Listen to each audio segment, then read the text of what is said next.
Saya menderita leukemia. Oh,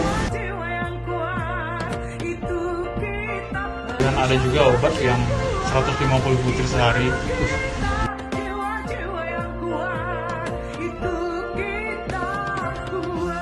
Once a fighter, always a fighter. Nah.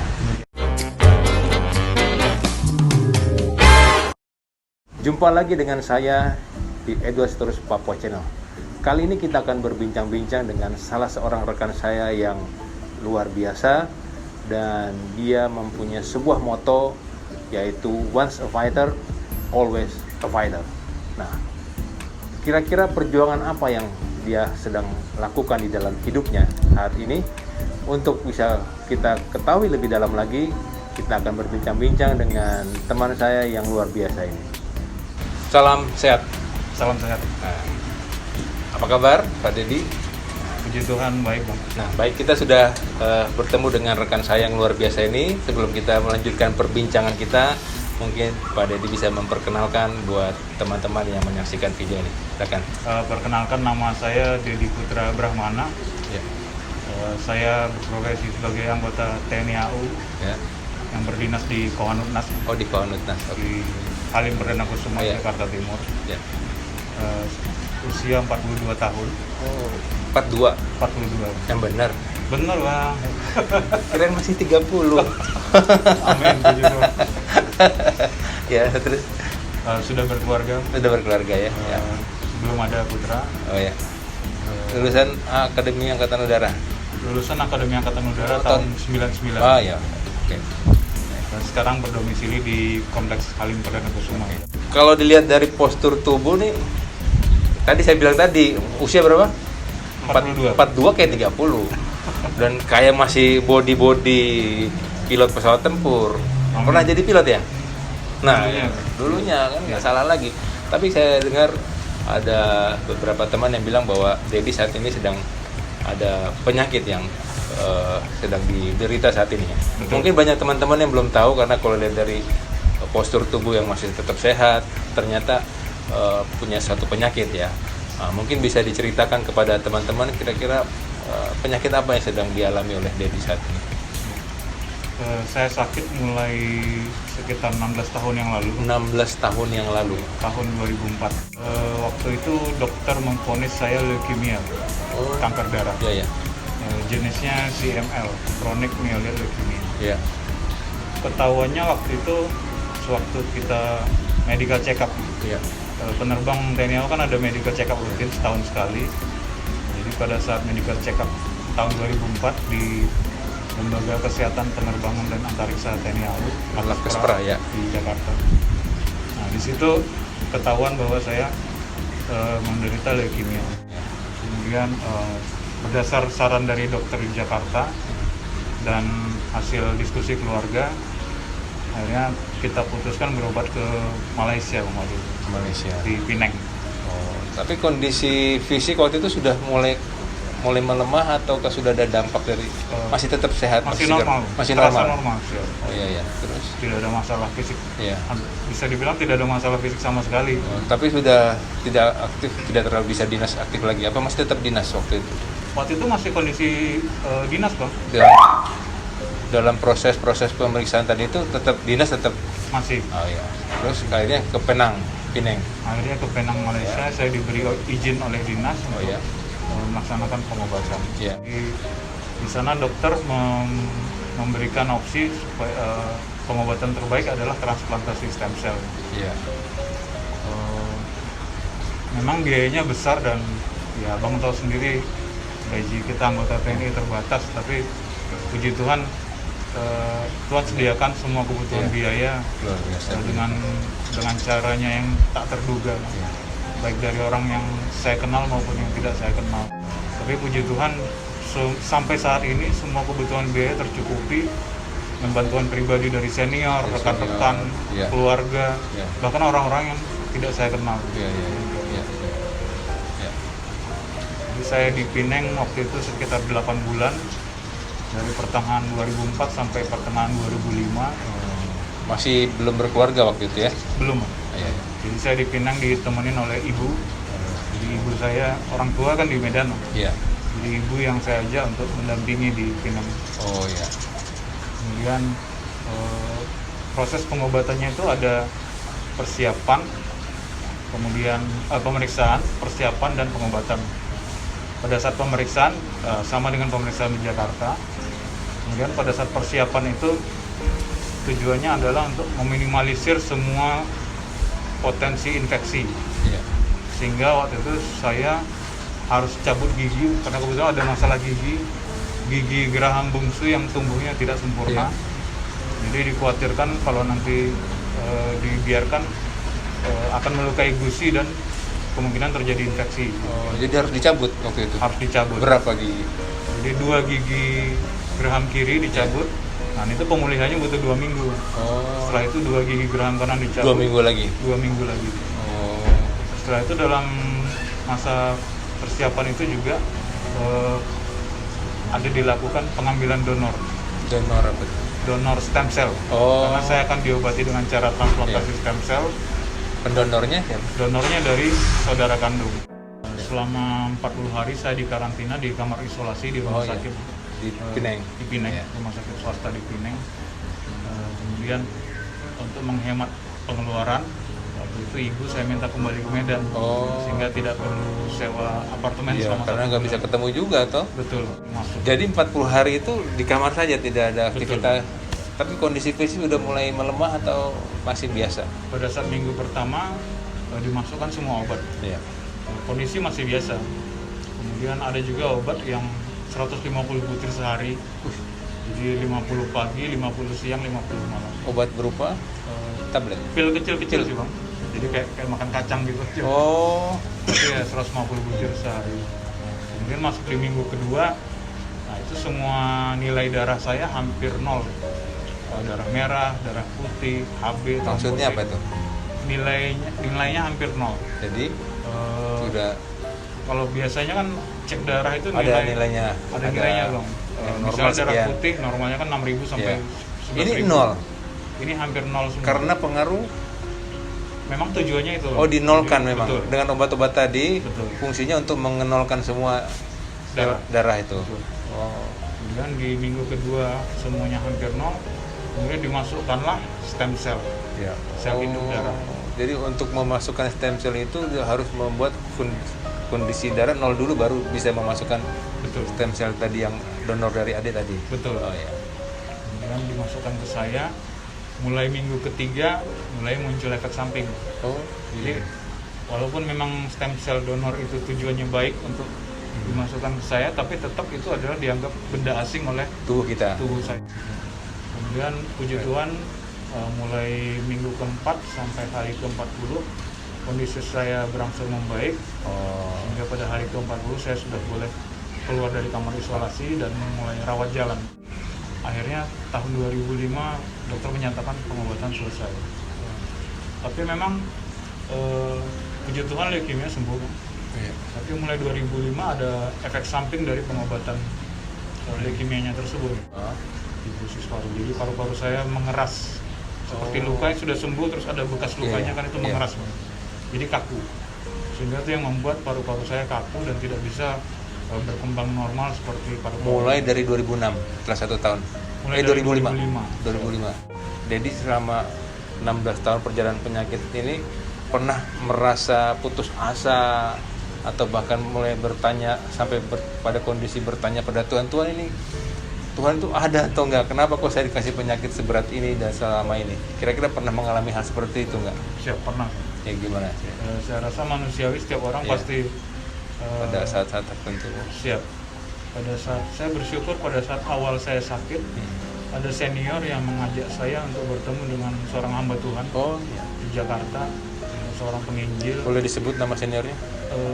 Senior itu Bang Makmur Sihaan, Bang Musian. Oh, ya. Angkatan udara juga. Angkatan Udara. Shalom Bang Musian. Terima kasih Bang Makmur. Luar biasa. Saya dikenalkan oleh beliau ke almarhumah Oma Rika, Oh, hamba Tuhan ini. hamba Tuhan. Iya. Pada saat itu kan 2004 Oma itu sudah tua. Iya. Tapi memang semangatnya luar biasa. Jadi Oma ini memberikan saya penguatan, Iya. dan satu ayat yang saya pegang sampai sekarang. Iya. Jadi Mazmur 118 ayat 17 sampai 18. Nanti bisa dibaca. Iya. Aku tidak akan mati tapi hidup, Ya. dan aku akan menceritakan perbuatan-perbuatan Tuhan. Iya. Tuhan telah mengajar aku dengan keras, Iya. tapi tidak menyerahkan aku kepada maut. Iya. Dan itu saya Pegang terus. saya imani sampai Iya. sekarang. Kalau beberapa orang yang mungkin tidak sekuat ini, ya sudah mungkin kondisi semakin menurun dan ya, Tuhan bisa panggil. Tapi jadi masih diberikan kesempatan oleh Tuhan, berarti ada maksud Tuhan toh. Percaya bahwa kesempatan yang diberikan oleh Tuhan kepada setiap kita, bahwa masih ada rencana Tuhan yang harus kita laksanakan selama kita ada di dunia ini.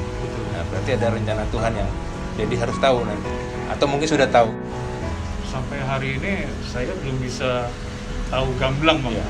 Tapi saya bisa rasakan satu persatu, mulai ada, oh kalau saya tidak sakit mungkin Iya. akan seperti ini. Kalau saya Iya. karena saya sakit, ini menjadi hal yang lebih baik. Iya. Baik, Iya. apakah itu keluarga, Iya. apakah itu pertumbuhan iman Iya. saya sendiri, Betul. dan juga pertumbuhan iman keluarga. Iya. Tuhan tuh punya 1001 macam cara, bahkan lebih ya, untuk mengarahkan kita menuju kepada rencananya. Rancangan Tuhan bukan rancangan kita kan. Kita mungkin berencana, kita dari mulai lahir sampai dengan kita tunggu ada di dunia, Tuhan panggil, kita maunya sehat terus. Itu menurut kita. Tapi menurut Tuhan, walaupun dalam kondisi perjalanan hidup itu kita mungkin harus melewati sakit penyakit, melewati penderitaan, tapi di balik semua itu ada rancangan Tuhan yang Tuhan siapkan buat kita. Tentunya setiap orang kan, ya tadi selain kita beriman kepada Tuhan, terus juga ada tadi Bang siapa? Makmur. Ya, membawa kepada hamba Tuhan untuk lebih dekat kepada Tuhan sehingga ada penguatan. Pasti ada, setiap orang punya cara sendiri untuk mempunyai sesuatu kekuatan. Mungkin ada yang dengan olahraga, dengan membaca buku, atau dengan main musik. Nah, kira-kira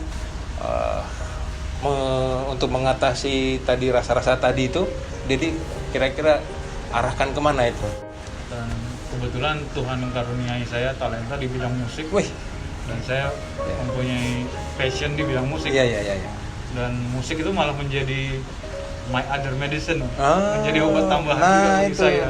Sama seperti firman Tuhan katakan, hati yang gembira adalah obat. Dengan bermain musik, Dedi menjadi gembira hatinya. Siap, dan betul. itu menjadi obat, second medicine buat Dedi selain obat-obatan di dokter tadi. Nah, Siap. sejauh apa musik yang ditekuni saat ini? Apa sekedar main saja atau udah sampai profesional? Kalau dari SMP dulu sih sudah sempat ada kursus, Bang. Sudah ya? Kursus gitar, kemudian di Taruna juga sih saya dulu pernah kursus. Nggak jauh orang Batak. Kalau satu orang apa? Bernyanyi solo, berdua main catur gitu kan, bertiga nyanyi kan gitu. Emang betul. Orang kita itu harus bangga punya darah-darah seni. Tapi saya nggak bisa nyanyi, nggak bisa main musik. Yang awalnya otodidak, Iya. begitu, dan kursusnya pun nggak lama. Tapi setelah mulai sakit dan mulai 2015 saya pindah ke Jakarta, terus saya ambil kursus di salah satu sekolah musik di sini. Jakarta. Oh iya. 2015 sampai piano. Saya ambil piano karena saya pikir kalau piano kan walaupun manggung, mainnya tetap duduk. Iya, duduk. Kalau main gitar kan pasti berdiri di sini. Saya pikir dengan kondisi fisik saya seperti ini, apalagi drum nggak mungkin, itu capek. Saya ambil pilihan yang realistis. Iya. Kemudian saya belajar dari 2015 sampai akhir 2019. 4 tahun. Berarti benar-benar sudah mahir lah ya. Saya selesaikan hampir semua buku di sekolah musik tersebut. Pernah ikut konser atau apa gitu? Konser ada sempat, kemudian kompetisi juga pernah. Lomba? Betul. Melawan? Dari sekolah musik. Sekolah musik itu. Jadi melawan kompetisi antar siswa sekolah musik. Puji Tuhan 2018 saya bisa sampai tingkat nasional dan juara 3 di tingkat nasional. Wow. Pasti yang peserta lainnya lebih muda ya pasti ya. Betul, Bang. Wah. Saya yang paling tua sendiri. Jadi juara satunya waktu itu masih SMP, Masih juara duanya masih SMA, dan saya yang sendiri peserta tertua. nanti dikira guru kan. Saya pernah lihat juga di Instagramnya, wah luar biasa itu apa? Oh, challenge-nya. Challenge itu. Heal the world, make it better place for you and for me and the entire human race. Petani, Israel for a living, make it better place for you and for me. Wah, itu banyak yang ikut. Ada berapa kira-kira? Itu kayaknya Udah ratusan lah. 200. Iya. Oh ya, ada yang ibu-ibu, ada bapak-bapak, ada anak-anak, ngopong-ngopong ada juga. Ada juga. Tidak mengenal usia, itu luar biasa itu, ya. Nah, jadi seperti yang Dedi bilang tadi, dengan bermain musik mungkin orang juga kita tidak fokus kepada penyakit, ya kan? Yang kita fokus kepada Tuhan dengan cara Tuhan untuk menyembuhkan kita. Kalau kita fokus pada penyakit, kita mengeluh terus, kita berkeluh kesah terus, malah itu membuat hati kita menjadi tidak semangat kan, gitu kan? Hati yang patah tapi semangat yang patah mengeringkan tulang. Nah, Dedi menikah tahun 2013. 2013 ya, belum dikaruniai putra putri ya. Nah, itu salah satu it's another miracle for me. Iya. Gimana tuh proses perkenalan dengan siapa namanya? Istri? Dengan Vera. Vera. Wah. Kira-kira bisa diceritakan secara singkat awal perkenalannya sampai menikah. Ya, supaya menjadi inspirasi kan tadi miracle katanya Dedi. Ya, kira-kira gimana? Perkenalan kami awalnya dari Facebook. Wah. Awal perkenalan istri juga sudah tahu kondisi Dedi. Sudah tahu. Sudah. Dan itu yang menjadi Membuat dia malah makin semangat untuk menjadi segera menikah. Siap. Supaya bisa mendukung kan itu. siap. Jadi walaupun dia dan keluarga sudah tahu kondisi Iya. saya yang sebenarnya, sering bolak-balik opname masuk Iya. rumah sakit, karir sudah tidak senormal rekan-rekan Iya. yang lain, kemudian kecil kemungkinan untuk punya anak, Iya. tapi dia tetap mau, itu Iya. luar biasa. Karena cinta sejati tadi, ya. Pasti salah satunya peran istri, ya, sangat mendukung sekali kan semenjak menikah. Dia tidak pernah mengeluh pasti kan, selalu mengingatkan untuk menjaga kesehatan dan seterusnya. Ya, luar biasa, puji Tuhan ya, Tuhan mengirimkan bidadari yang pas untuk menjadi pendamping dalam hidupnya Dedi. Kita sudah berbincang-bincang dengan Dedi Putra Brahmana. Terima kasih, sudah banyak hal yang disampaikan untuk memotivasi, bercerita kepada kita, menyaksikan kebaikan Tuhan, melewati penyakit yang demikian panjang. Ya, kita bersyukur Dedi bisa melewatinya. Nah, tadi di awal saya sudah sampaikan ada satu power statement yang dimiliki oleh Dedi yang menjadikan kekuatan untuk menjalani hidup dalam kondisi proses sakit dan penyembuhan sampai dengan saat ini, yaitu adalah once a fighter, always a fighter. Nah, coba ceritakan kepada kita semua, kira-kira statement ini punya makna apa dalam hidup Dedi? Latar belakang yang membuat saya mendapatkan moto itu adalah begitu dokter vonis bahwa paru-paru saya tidak bisa sembuh, saya tidak bisa disembuhkan secara medis. Kemudian dokter bilang pengobatan yang ada ini tidak untuk menyembuhkan, hanya untuk menjaga agar kankernya tidak kembali dan kerusakan paru-parunya tidak bertambah dengan cepat. Dengan kata lain, saya hanya menunggu hari terakhir gitu. Tapi setelah saya lihat rekan-rekan ada yang mendahului walaupun tidak sakit lama seperti saya, dan saya pikir sebenarnya kita semua sekarang sedang menunggu hari terakhir kita. Walaupun kelihatan sehat, betul, tapi bisa juga tiba-tiba Tuhan panggil kan, sama-sama menanti semuanya. Siap. Ya, Karena tidak ada seorang pun yang tahu kapan hari terakhirnya. Nah, berlatar belakang itulah saya kemudian berpikir bahwa dulu saya seorang fighter, penerbang tempur.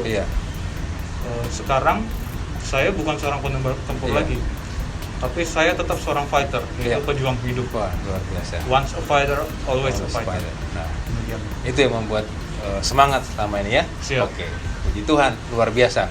Nah, sebelum kita akhiri perbincangan ini, tidak lengkap rasanya kalau kita belum mendengarkan suara emas dari Dedi. Tadi kan dikatakan musik adalah bisa menjadi second medicine buat Dedi. Nah, kira-kira ada lagu favorit nggak yang akan diberikan buat para penonton kita nih? Ada satu lagu dari Don Moon Iya, yang judulnya You Are the Lord That Healeth Thee. iya. Kira-kira apa arti Itu lagu? artinya Engkaulah Tuhan yang menyembuhkan saya. Iya. Nah, itu yang selalu menguatkan saya dalam menjalani perjuangan ini. Oke, baik. Kita akan dengarkan Dedi akan bernyanyi. Jangan ajak saya ya, karena saya nggak bisa nyanyi sendiri aja. Kita akan dengarkan suara emas dari Dedi Putra Brahmana. You are the Lord that healeth me. You are the Lord, my healer. You send your word and heal my disease. You are the Lord, my healer. You are the Lord that healeth me. You are the Lord, my healer. You send your word and heal my disease. You are the Lord, my healer. You send your word